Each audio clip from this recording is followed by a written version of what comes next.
What's up, everybody? Welcome back to my channel. For those who don't know me and new to the channel, you can just call me Mihar. And today we're doing another Doodle event session. This one's going to be a little different. I already drew my ink already. This is a poster for my nephew's birthday. I'm just late with everything right now. I'm late with this video. I'm late giving him his present. His birthday was a few weeks ago, but I've moved. As you can see, I'm in a whole new place. I have a brand new setup, so definitely excited to get everything started and get more in the flow with my work now that I have more time. But I'm also in school, definitely been bombarded with not only classwork, but I'm a graduate assistant as well, so I'm grading papers and all this other stuff. And even picked up a new job, so I'm technically working 3 jobs now. I have my old job and I'm doing this on the side. So just been really busy lately. So I'm just happy to get this video back out to you guys. And the subject today is going to be my top 10 draft picks for anime protagonists.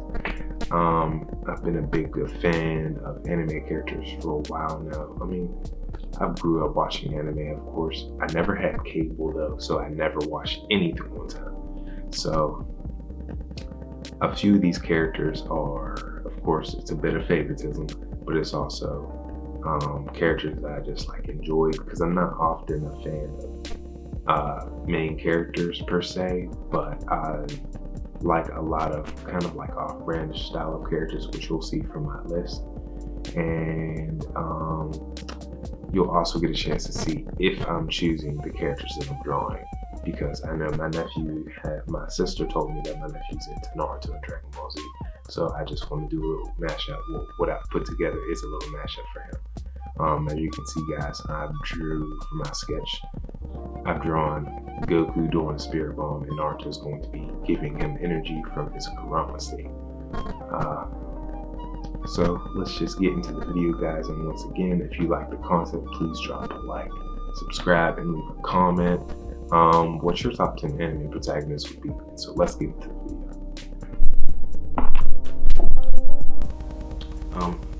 If any of you are interested in getting this finalized piece, just drop a comment and let me know who your top 10 anime protagonists are, and make sure you subscribe and I'll get this to you. And if you were chosen, I will I'll comment back and follow me on Instagram, and you can just send me your address and I'll just mail it to you. So let's get this top 10 protagonist started. My first choice is gonna have to be Yo Asakura from Shaman King.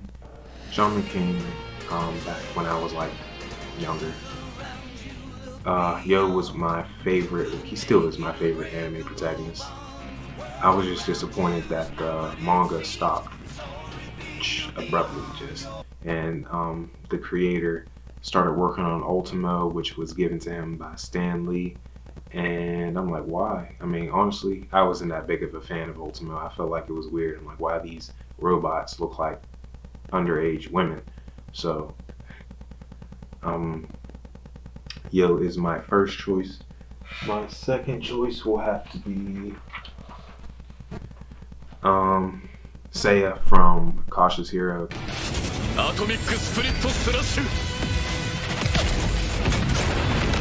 Cautious Hero is hilarious. Definitely probably the funniest anime I've ever seen in my life. It's on Hulu.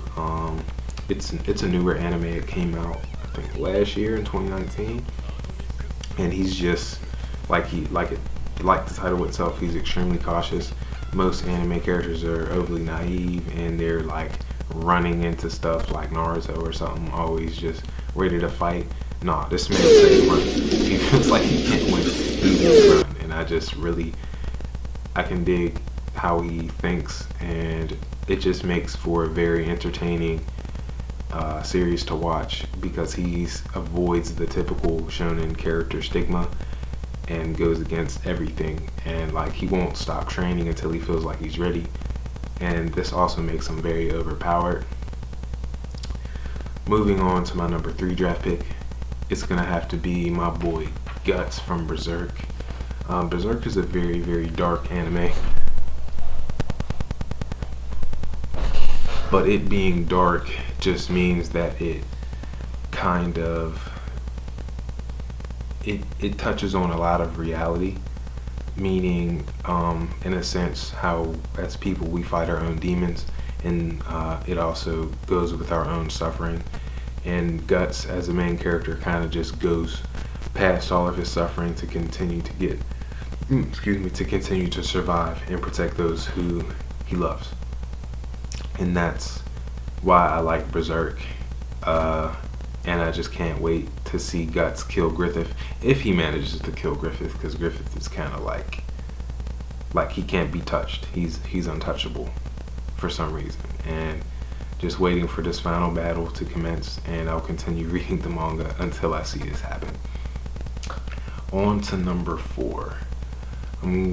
So I have a choice for number 4. I want Light Yagami.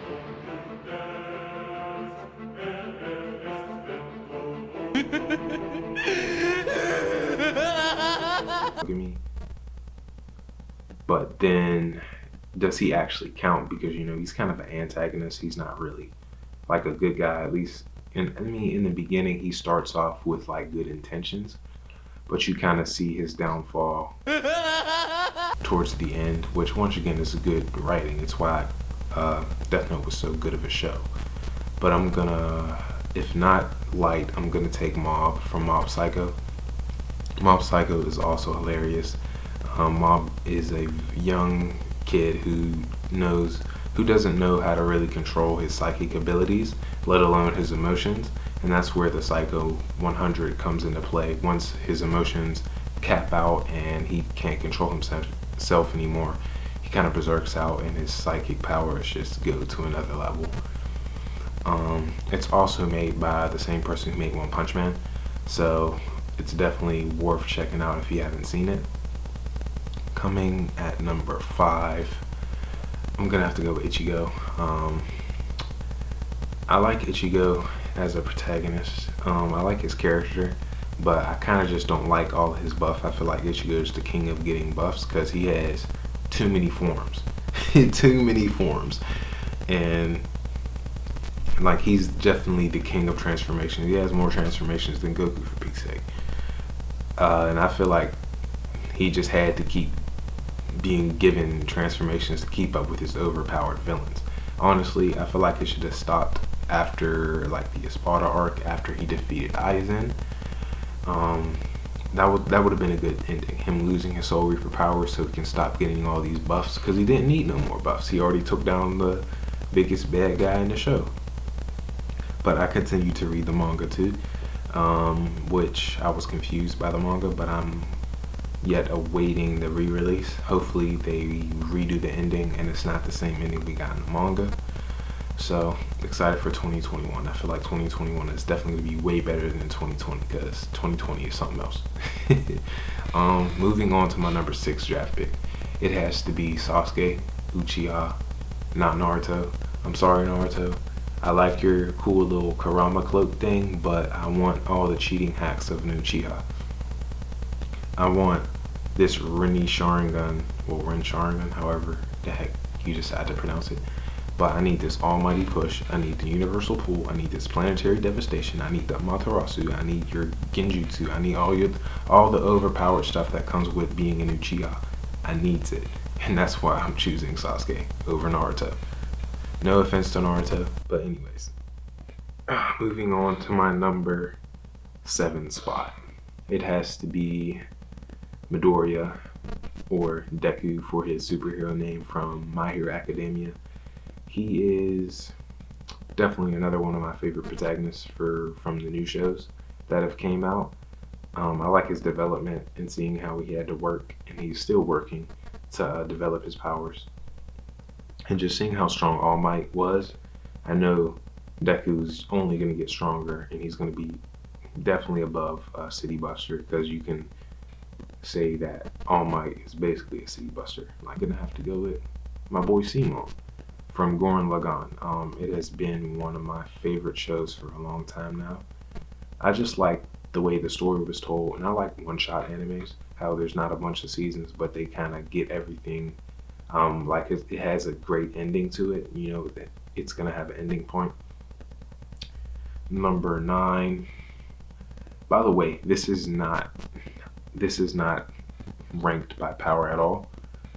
I really kind of just chose a lot of my favorites, and yeah, mainly going favoritism here, but also I'm putting power in as well. So for number 9, I'm going with Jotaro from JoJo's Bizarre Adventure, Stardust Crusaders. Jotaro is my favorite JoJo protagonist. He really can just pause time for like 6 to 9 seconds. I think in the beginning it was like 5 to 6 when he first found out about it, but in the other shows he could prolong it for a little bit longer. And number 10, number 10, I'm not choosing Goku for number 10. I'm sorry, Goku. I like you, although you're not a good father at all. By the way, guys, just a quick little surprise. I know you guys have probably seen the crib in the background and a whole bunch of baby stuff back there, but me and my fiance are expecting a son in about 2 months now. So very excited to meet the little fella. Definitely gonna have like a little heme running around. It's gonna be all cute and stuff. But moving on to number 10.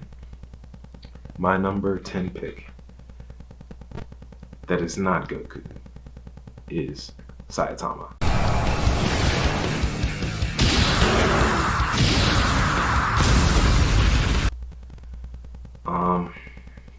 Saitama's hilarious, and he's a gag character. So how are you gonna beat an overpowered gag character? Almost like Seiya. I don't know who would win out of those two. I feel like One Punch Man might have it on him, like strength-wise, but Seiya just has hacks. Like Saitama might one-shot him, and Seiya will come back because he has like a revive or something. He would make sure that he's prepared and would not try and fight Saitama unless he knew he was prepared.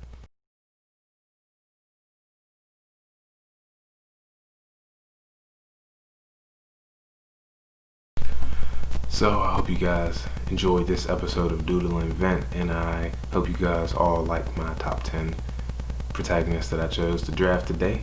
And I hope you also like the images that I drew, because I'm actually pretty proud of this. First time drawing with my Wacom tablet on my new desktop and new computer setup. So expect a lot more better content. Leave a comment if you are interested in receiving this picture for the free. Until then, I'll see you guys next time. Peace.